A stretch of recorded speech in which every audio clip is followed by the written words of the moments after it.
Halo teman-teman semua, ketemu lagi sama saya. Sebelumnya kita udah bahas terkait dengan CJ dan so-called CJ terkait hoax di media sosial. Kali ini kita akan membahas mengenai kode etik citizen journalism atau CJ atau jurnalisme warga. Kita coba bahas dari pendapat Shane Bowman dan Chris Willis yang mendefinisikan citizen journalism. Menurut mereka, CJ itu adalah suatu tindakan atau kegiatan warga negara yang berperan aktif dalam proses pengumpulan, pelaporan, analisis, dan penyebarluasan berita serta informasi. Di Indonesia sendiri, sayangnya belum ada peraturan perundang-undangan yang secara spesifik mengatur tentang jurnalistik warga atau citizen journalism ini. Karena sifatnya yang terbuka dan bebas, siapa aja tuh bisa menyampaikan apapun.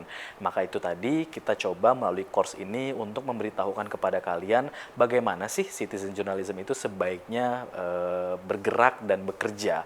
Walaupun citizen journalism melakukan kegiatan jurnalistik, namun ia tidak dapat mendapatkan perlindungan hukum sebagai wartawan atas tindakan kesalahan yang dia lakukan dalam kegiatannya sebagai jurnalis warga. Misalnya pengambilan gambar dan penyebaran gambar tanpa izin.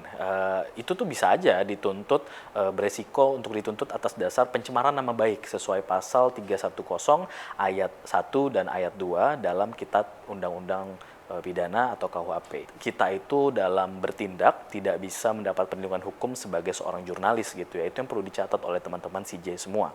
Sebagai CJ, etika sebagai seorang individu dan jurnalis warga harus selalu diutamakan. Artinya dalam segala hal yang ditulis atau diunggah di platform media apapun, hal itu nanti sifatnya akan menjadi bersifat publik gitu, akan dapat diterima dan dibaca oleh hampir semua orang. Maka dari itu, CJ harus mampu membedakan antara tulisan pribadi atau hanya menyangkut kepentingan penulis dengan tulisan yang jelas dan dikonsumsi oleh khalayak luas. Jadi jangan sampai tulisan-tulisan CJ itu dapat berpotensi untuk memperkeruh keadaan, karena balik lagi kalau saat kalian sudah mengunggah konten kalian ke internet, itu bisa menjadi konsumsi publik dan publik ini tidak terbatas. Bisa mulai dari yang anak muda, yang sudah tua, yang sudah punya orientasi politik seperti ini, seperti itu. Jadi benar-benar kalian harus dituntut untuk bisa mampu membedakan antara tulisan pribadi atau hanya sekedar kepentingan penulis mata. Jadi poin utamanya adalah terkait dengan hati nurani. Nah, hati nurani inilah yang berperan penting dalam citizen journalism. Namun, hati nurani ini bersifat subjektif ya. Individu harus mampu memahami informasi apa yang mereka sampaikan pada publik. Jadi saat kalian sudah mendapat informasi, kalian sudah melihat suatu tragedi ataupun juga fenomena di sekeliling kalian, kalian harus paham informasi apa yang harus sebaiknya disampaikan kepada publik. Adanya hati nurani dan UU ITE itu tidak cukup sebagai alat kontrol dalam etika jurnalistik. Namun balik lagi ini kembali ke diri kalian masing-masing.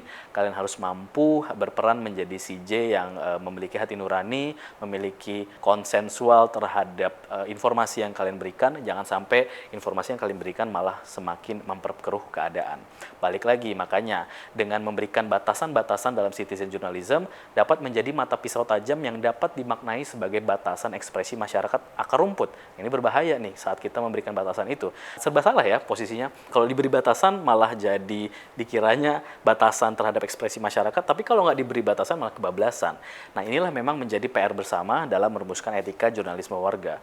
Jadi untuk sementara kita akan kembali ke kode etik jurnalistik. Maka dari itu, teman-teman silahkan baca lagi 11 pasal terkait kode etik jurnalistik, atau mungkin bisa langsung ke websitenya di Dewan Pers, di situ ada semua, dan teman-teman bisa istilahnya menjiwai terkait kode-kode etik jurnalistik untuk diterapkan ke kehidupan CJ kalian nanti. Maka dari itu, teman-teman, terima kasih banyak sudah menonton video kali ini.